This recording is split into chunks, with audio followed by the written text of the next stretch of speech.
Banco Base, la base del comercio exterior, presenta.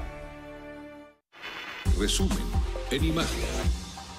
Asegurar la cobertura universal, incluidos servicios de banda ancha, menores costos, mayor calidad en los mismos, así como contenidos, es el ABC de la iniciativa de reformas en materia de telecomunicaciones construida por consenso en el marco del Pacto por México. Se contemplan medidas específicas para acelerar la competencia en el sector de las telecomunicaciones, en la radiodifusión, para liberar todo su potencial, para permitir inversión privada extranjera hasta en un 100% en telecomunicaciones y hasta en un 49% en la radiodifusión. También garantiza la libre expresión y difusión con una nueva arquitectura institucional en la que el Ejecutivo ya no será más quien otorgue o revoque las concesiones, a decir del anuncio que hace el presidente. Dentro de este apartado, en plena congruencia con la evolución democrática del país, el Ejecutivo Federal ya no será quien otorgue ni revoque las concesiones en materia de radiodifusión y telecomunicaciones. Como lo comprometí, las decisiones sobre cada concesión serán técnicas y no políticas. La reforma representa desafíos para las empresas del sector, pero también nuevas oportunidades. Las concesiones que otorga el Estado a los particulares deben cumplir una condición elemental: servir al país. La reforma representa desafíos para las empresas del sector, pero también les abre nuevas oportunidades. A partir de esta reforma tendrán posibilidades de crecer, pero para conseguirlo tendrán que invertir e innovar, mejorar sus tarifas y elevar la calidad de sus servicios. El secretario de Comunicaciones y Transportes del país, Gerardo Ruiz Esparza, confirmó que la iniciativa contempla la licitación de 2 nuevas cadenas de televisión abierta. Como lo comprometió el señor presidente de la República, se licitarán 2 nuevas cadenas de televisión abierta. En estas licitaciones no podrán participar aquellas empresas que ya tengan concesiones por 12 megahertz o más. O sea, ahí estarían fuera las grandes cadenas nacionales y con ello la idea es invitar a nuevos jugadores. Este es el proceso que se vivirá. Miren, esto abre mucho las posibilidades de trabajo para mucha gente dedicada a la comunicación. Este proceso se dará a través del nuevo Instituto Federal de Telecomunicaciones, el IFETEL, que tendrá la facultad de licitar, negociar, quitar, o sea, retirar concesiones, el cual deberá estar constituido en un plazo no mayor a 120 días naturales a partir de la aprobación de la reforma. El nuevo organismo que sustituirá al actual COFETEL será el órgano autónomo y máxima autoridad en materia de competencia económica del sector, integrado por 7 comisionados de probada trayectoria, experiencia en la materia, que tendrán un periodo de 9 años sin posibilidad de reelección. Los presidentes nacionales del PRD, Jesús Zambrano, y del PAN, Gustavo Enrique Madero, coincidieron en que la iniciativa tiene como objetivo principal el beneficiar a la población para que tenga un mayor acceso al desarrollo de tecnologías digitales. Una reforma que significará una verdadera revolución en el campo de las telecomunicaciones y que relanzará el desarrollo integral de nuestro país. Por eso la iniciativa que hoy se presenta es histórica, no solo por su contenido que aborda todos estos temas de manera integral y vanguardista, sino porque recupera la capacidad del Estado mexicano para asumir el control del sector de radiodifusión y de telecomunicaciones. El secretario de Hacienda asegura que la reforma a las telecomunicaciones contribuirá al crecimiento de la economía. Hay quien dice que tener telecomunicaciones verdaderamente competitivas podría agregar hasta un punto porcentual más de crecimiento económico al año. Pero bueno, lo importante es que esto es un cambio relevante de fondo, donde se muestra una gran capacidad del Estado mexicano, del Estado democrático, para llegar en todos los actores políticos a un acuerdo relevante para la vida nacional. Las empresas del sector dieron la bienvenida a la iniciativa que genera un mayor ambiente de competencia, de inversión. La iniciativa fue entregada a la mesa directiva de la Cámara de Diputados, que la turnó a la Comisión de Puntos Constitucionales para su dictaminación por tratarse ya de una reforma constitucional. La idea es que haya una mayor amplitud en la banda ancha, que es muy importante. La banda ancha es... Miren, la banda ancha de las telecomunicaciones con voz, datos e imagen tiene que ser mucho más rápida, mucho más versátil y sobre todo la que en este momento está, usted se ha dado cuenta, está saturada. ¿Con qué? Con llamadas de telefonía celular fallidas, con puntos oscuros. Cuando luego manda usted un mensaje de texto, se queda atorado el mensaje de texto. Cuando manda usted una imagen, ya es lento el envío, o a veces es nulo. Entonces, todo eso es porque la banda ancha no tiene la suficiente capacidad y ya se encuentra lo que hay saturado. Por lo mismo, hay que ampliar el espectro, hay que hacerlo mucho más robusto y es por ahí, además de que hay que hacerlo mucho más accesible a sectores específicos. Por otro lado, el dirigente nacional del PRD, Jesús Zambrano, ofreció un diálogo franco, plural, constructivo para sacar adelante una reforma energética en beneficio del país al inaugurar los foros de discusión organizados por su partido político. No obstante, el líder perredista insistió en que se oponen a una mayor inversión privada en áreas que la Constitución reserva para dominio de la nación, que es una visión que yo creo ya es trasnochada, pero en fin, esa es la postura del PRD. Por su lado, el Movimiento Regeneración Nacional, el Morena, enviará cartas a las petroleras transnacionales para informarles la imposibilidad de invertir en sectores clave de la industria petrolera nacional en apego al artículo 27 de la Constitución. He de decirle que Morena todavía no es partido político, es una organización y ya está girando señales a instancias internacionales sin ninguna autoridad. Pero en fin, que viva la democracia. Vamos a ver cómo la toman las transnacionales cuando les llegue un informe de Andrés Manuel López Obrador de que no vengan a México. Será interesante el verlo. Al participar, a ver qué tanto se oye la carcajada, ¿no?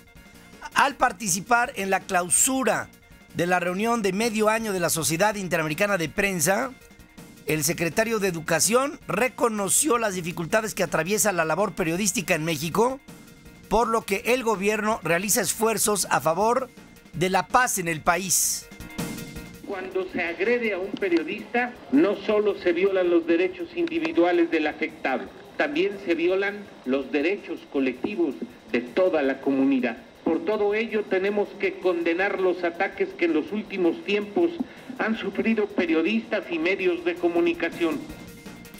Sí, y creo que el gobierno mexicano, con sus diferentes instancias, debiera estar ocupado en esta materia, porque pues, acaba de cerrar un sitio, ¿no? Y una publicación que estaba dada en varios lugares como Piedras Negras, como Monclova, como Torreón, etcétera, por la imposibilidad de poder hablar de temas del narcotráfico, o bien acaba de cerrar un sitio porque mataron al dueño y al director general y al corazón de lo mismo allá en Ojinaga, ¿no? Entonces, sí es las frases son preciosas, y los buenos deseos son maravillosos, pero no hay nada como lo concreto y lo real.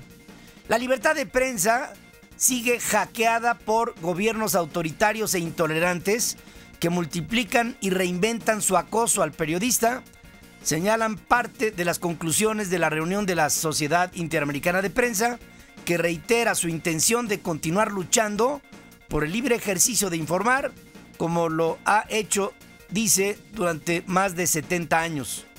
Y aquí creo que es una reflexión que hay que tomar en cuenta. Sigue la libertad hackeada por gobiernos autoritarios e intolerantes que multiplican y reinventan su acoso al periodista. Hay que tomarlo en cuenta. Autoridades de los Estados Unidos confirmaron el cateo a una propiedad de la ex dirigente magisterial Elba Ester Gordillo en un suburbio en Coronado Island, en la isla de Coronado, frente al mismísimo centro de San Diego. La diligencia se realizó el viernes por la tarde, según informó la Oficina de Inmigración y Aduanas de los Estados Unidos. Otras revisiones se llevarán a cabo en propiedades señaladas por la PGR en los Estados Unidos, según fuentes oficiales. El gobierno norteamericano ha sido obsecuente a las solicitudes de cateo hechas por México.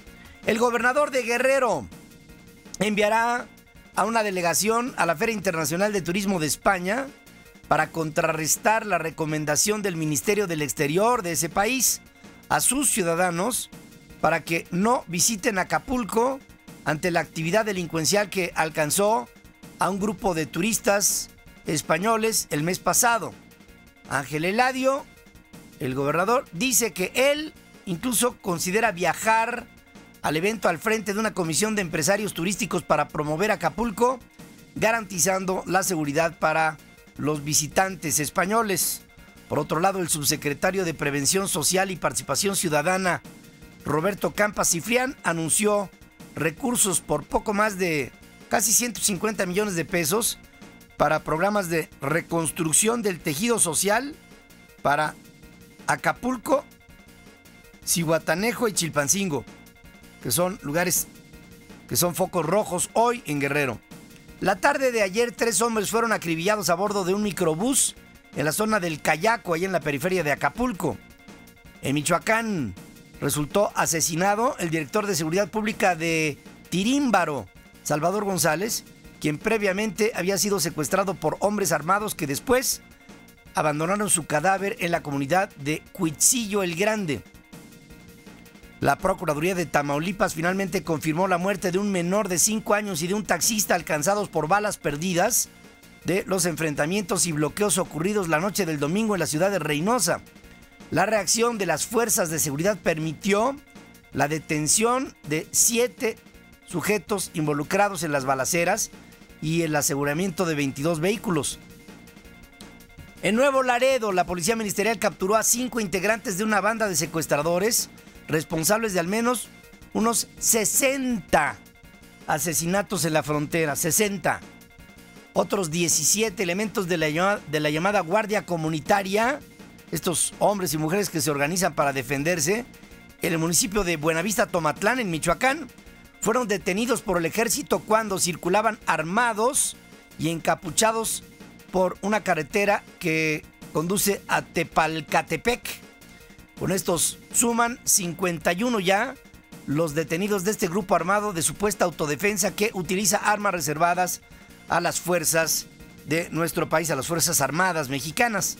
En el poblado de La Ruana, municipio de Buenavista, Tomatlán, familiares de los 34 guardias comunitarios detenidos la semana pasada se manifestaron para exigir su liberación luego que fueran trasladados a distintos penales federales en el Estado de México, en Veracruz y también Matamoros. Imagínense en Matamoros. Aquí en la capital, el jefe de gobierno, Miguel Mancera, advirtió que no permitirá que ningún grupo civil armado asuma funciones de seguridad ante los reportes de la aparición de un grupo de autodefensa en el barrio Bravo de Tepito, que es costeado por los propios comerciantes, aunque aparentemente no utilizan armas. No tenemos ningún inconveniente en que los vecinos participen en todos los comités que hay organizados precisamente para estos esquemas, lo que son alarmas vecinales, lo que son esquemas de denuncia, lo que pueden ser lugares donde tienen contratada a la seguridad privada. Lo que no vamos a permitir es que pudiera haber gente armada en la ciudad, que no sean los cuerpos de seguridad pública. En Morelos suman 246 muertes violentas en los últimos 5 meses y las autoridades prevén un repunte de la violencia como reacción de las organizaciones criminales al despliegue coordinado por el Mando Único Policial, dice el secretario general de gobierno Jorge Meseguer. El municipio de Cuautitlán Izcalli, en el Estado de México, agentes de la Procuraduría detuvieron a 2 sujetos que llevaban 6 armas largas, 15 cortas, 600 cartuchos útiles de diversos calibres, digamos, listos para la guerra, ¿no? La Secretaría de Salud del Distrito Federal y la Procuraduría Capitalina firmaron un convenio de colaboración que establece el protocolo para la atención y notificación de casos de personas heridas en hechos delictivos, luego del asesinato del presunto líder de la banda de los Rojos, Crisóforo Maldonado, en un hospital del sur de esta ciudad en diciembre pasado. ¿Se acuerdan cuando se llegaron a acabarlo, a rematarlo, y del cual no tenían conocimiento las autoridades de esta ciudad, como después se justificaron?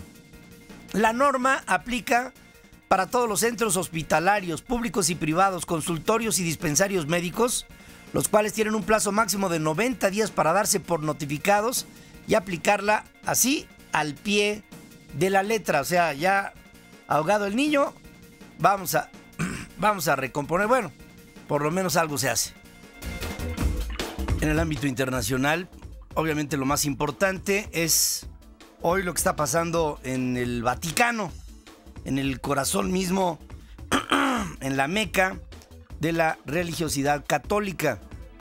Con un llamado a la unidad, inició hoy el primer ritual del histórico cónclave que elegirá al sucesor de Benedicto, el Papa que renunciara en un momento crucial de la Iglesia Católica. Miles de fieles asistieron esta mañana a la solemne misa pro eligiendo Romano Pontífice en la Basílica de San Pedro, presidida por el decano del Colegio Cardenalicio, Angelo Sodano, en presencia de 115 cardenales electores llamados para elegir a el sucesor número 266 de la silla de San Pedro. En su homilía ante cardenales de todo el mundo, arzobispos, obispos, diplomáticos y empleados de la curia romana, Angelo Sodano exhortó a los cardenales a colaborar para edificar la unidad de la Iglesia y a cooperar con el nuevo vicario de Cristo. Pidió a Dios que ilumine la elección del nuevo Papa y conceda otro buen pastor de corazón generoso que promueva sin cesar la justicia y la paz a nivel global.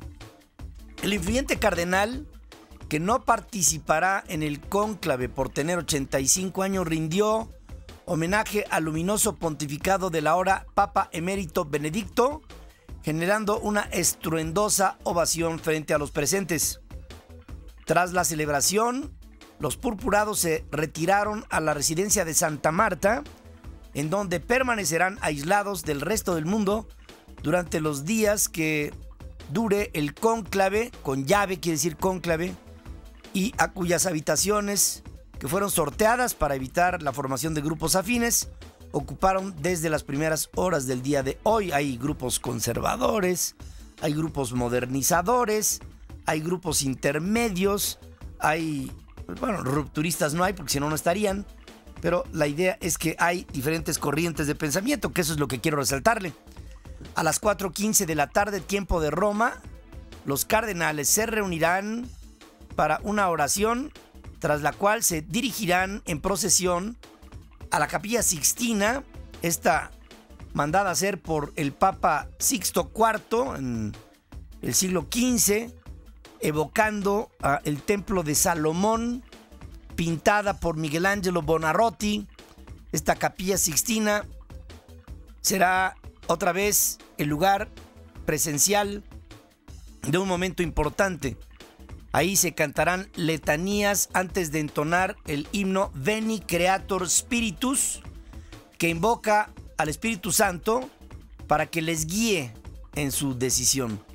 La clausura total comenzará cuando, tras el grito de Extra Omnes, todos fuera, Extra Omnes, se retire el personal de apoyo y se cierren las puertas de la capilla, quedándose solamente los cardenales, que prestan juramento de silencio sobre todo lo que ahí se diga. Ahí hay una especie de como de contrato de confidencialidad llevado al mundo empresarial, si me vale la analogía. Después de la meditación, es posible que los cardenales electores lleven a cabo una primera votación que por experiencia difícilmente es exitosa, según dice el portavoz del Vaticano, Federico Lombardi, es decir, hoy podríamos tener la primera fumatanera de las sesiones y a unas horas para que arranque el cónclave se barajan una decena de nombres de cardenales papabili, pero el preferido de los italianos y de las quinielas es el arzobispo de Milán, Angelo Scola, quien se ha comprometido a limpiar a la curia vaticana. Según expertos, Scola, de 71 años, es la mejor opción entre los 28 cardenales electores italianos para que el papado regrese a manos de Italia, luego de que 2 pontificados, 34 años, no ha habido hace 34 un papa italiano. O sea, esta sería la posibilidad de que el papado regresara a un pontífice así. Primero un alemán y después primero un polaco y luego un alemán, y con ello obviamente la condición ha sido realmente muy compleja para el proceso que antes era dominado por Italia. Asegura el presidente del Comité Judicial del Senado de los Estados Unidos, el demócrata Patrick Leahy, que su proyecto de ley sobre control de armas busca evitar que intermediarios compren armas y las traspasen a pandillas o a cárteles de la droga en México. La propuesta del senador Leahy, aprobada la semana pasada con el apoyo del republicano de más alto rango de ese comité, que es Chuck Grassley, y enviada al Pleno del Senado para su votación, tiene por objetivo combatir tráfico de armas y su compra por terceros, como ocurrió en la fallida operación Fast and Furious. Organismos civiles denuncian que la falta de un tratado global de comercio de armas causa cada año cientos de miles de muertes, por lo que urgieron a aprobar la iniciativa sobre el comercio internacional de armamento, que este mes se discute en la Organización de las Naciones Unidas. Más de 325,000 personas han muerto desde que las negociaciones del Tratado sobre Comercio de Armas fueron suspendidas en julio pasado en la ONU, según organismos como Oxfam y otro que se llama Safer World, o sea, un mundo más seguro.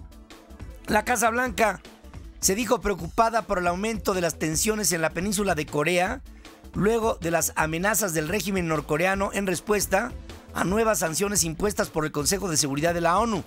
Estamos preocupados por la belicosa retórica de Corea del Norte, dice el portavoz presidencial Jay Carney, quien insistió que esta actitud solamente va a contribuir a agravar el aislamiento internacional de Pyongyang.